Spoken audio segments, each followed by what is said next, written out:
સરપંચ પદ પર પત્ની હોવા છતાં તમામ કાર્યો પતિદેવ સંભાળતા હોવાના આક્ષેપો. ગામજનોનો આક્ષેપ, સત્તાવાર રીતે ચૂંટાયેલી મહિલા સરપંચ માત્ર નામ માત્ર, વાસ્તવમાં પતિ ચલાવે છે પંચાયત. સરકારી કાગળો પર પણ પતિ સહી કર્યાનું કેમેરા સામે કબૂલાયું. વિકાસ કાર્યો જેમ કે શૌચાલયો, આવાસ, નળ સેજલ, રોડ રસ્તા, કુવા જેવી મૂળભૂત સુવિધાઓથી ગ્રામજનો વંચિત. રજૂઆત કરવા ગયેલા ગામજનો સાથે ઉદ્ધતાઈભર્યું વર્તન, અવાજ દબાવવાનો કરી રહ્યા છે. TV18 નેટવર્ક સાથે રિપોર્ટર ઇમરાન શેખ. અમે બી નાગરિક છે, એમનામ નથી, બરોબર છે. હા, આ જોતી અમે તમારી ઇજ્જત કરે કે ભાઈ આપણો માણસ છે, કમ કરશે, આજે કરશે, કાલે કરશે. હવે પૂરું થઈ ગયું, હવે શું કરવાનું? આતા કઈ હવે પતી ગયું બધું. અમે તમારી વહેણ રખડ્યાનો કોઈ મતલબ જ નહીં. કેટલું કોમ મેં આલે કે હા, તો હમણાં એક આલની વાત નહીં, હમણાં ઓનલાઈન હવે હું શું કરવાનું જોઈએ. ઓનલાઈન કરીને કરવાનું.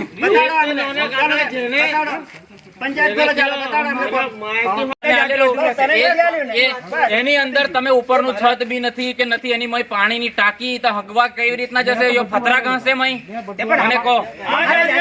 એ જ ખાડાની અંદર મારી ગાય પડીને 2 પોક ભાગી જા. બોલો, એ જ ખાડાની અંદર, ડબલ ખાડાની છે અમારી. એ જ ખાડાની અંદર, અને મારો છોડો પણ એની મય ભાગી ગયો. બોલો, પગ ભાગી ગયો. એ જ ખાડાની અંદર ચોખાઈ બી અધૂરા જાત રહેશે અને પુવાણા બી અધૂરા જાત રહેશે. કોઈ જાતરું પણ પૂરું કરલું નહીં મળે આખી પંચાયત ની. એમને જાજરા બાથરૂમ ની વાલ કોઈને ઘેર બ્લોક ની ઘેર ઘેર આરસી છે, ઘેર ઘેર હાલો જોઈએ એવી વસ્તુ મળી છે.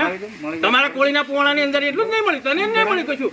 વાહ ભાઈ, તું તો બહુ મોટી હોશિયારી મારે. હા, તું તાની, તું મારી નોનો છે.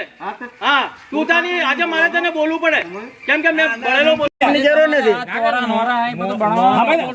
અમે તો તમે જુદા થઈ જાવ, અમે કહેતા નથી, બરાબર? આ તમારો જ પ્રશ્ન છે. હું તો મારા ગામ હું ફેસલા મળે, તમે તમારા ગામ મેળો.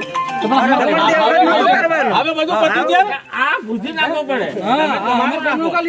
એ તો ખુશી નાખશો ભાઈ, તમારું પૈસા એવું આવશે. ઉડાડી સુધી નાખવો પડે. તે હું તો કોને હમણાં ઉઠાડ નાખો.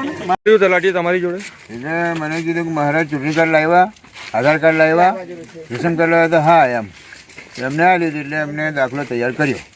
પછી દાખલો તૈયાર કરીને મારા હાથને આવ્યો એટલે મહારાજ 200 રૂપિયા થશે એમ. એટલે પછી મારી ઘરે 200 હુતા નહીં, એટલે પછી હું આવતો રહ્યો.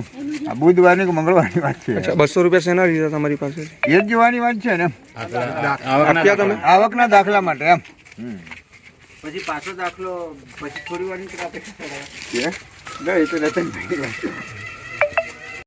એટલે દાખલો મારે આવકનો જોતો એમ. આ સાયકલ લેવાની છે ને પેલી બેટરી વાળી, એમ આવકનો દાખલો માંગ્યો. તો આવકનો દાખલો લેવા જા, રેશન કાર્ડ, ચૂંટણી કાર્ડ, આધાર કાર્ડ લઈને. તો તમારી જેવા ભક્તે કીધું કે મહારાજ આટલા 3 કાગળની જરૂર પડે, તમને આવકનો દાખલો મળી જાય. તો પછી હું કાગળ લઈને ગયો ત્યાં. કોની પાસે? ત્યાં આપણે તલાટી પાસે, તલાટી સોરા ઉપર, આપણે ડોખલી પંચાયત ઉપર એમ.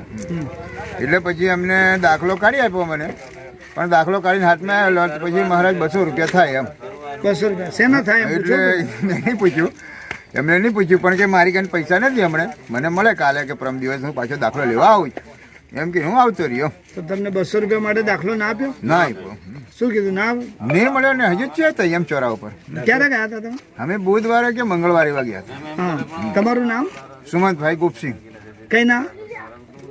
પોણા રહેવાસી. પોવાડાના રહેવાસી. તલાટીનું નામ? તલાટીનું નામ શું છે આપણને ખબર નથી. બાબુભાઈ. બાબુભાઈ.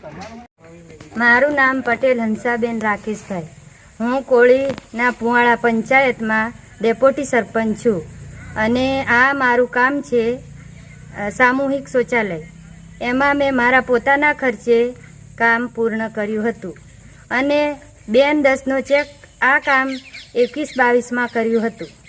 અને 23માં 2/10નો ચેક મળ્યો હતો. અને 90,000 હજી બાકી છે. કેટલાનું હતું? 3 લાખનું. ટોટલ 3 લાખનું હતું.